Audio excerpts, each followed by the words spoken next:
بسم اللہ الرحمن الرحیم۔ لاکھوں کروڑوں درود و سلام نبی کریم صلی اللہ علیہ وسلم اور ان کی آل پر۔ السلام علیکم ناظرین۔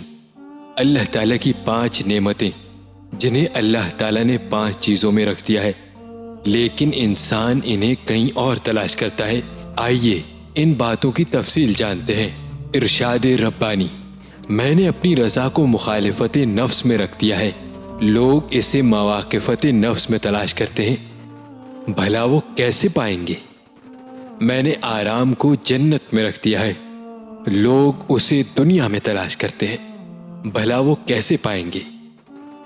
میں نے علم و حکمت کو بھوک میں رکھ دیا ہے، لوگ اسے سحری میں تلاش کرتے ہیں، بھلا وہ کیسے پائیں گے؟ میں نے تونگری کو قناعت میں رکھ دیا ہے، لوگ اسے مال میں تلاش کرتے ہیں، بھلا وہ کیسے پائیں گے؟ میں نے عزت کو اپنی طاقت میں رکھ دیا ہے، لوگ اسے بادشاہوں کے دروازوں پر تلاش کرتے ہیں، بھلا وہ کیسے پائیں گے؟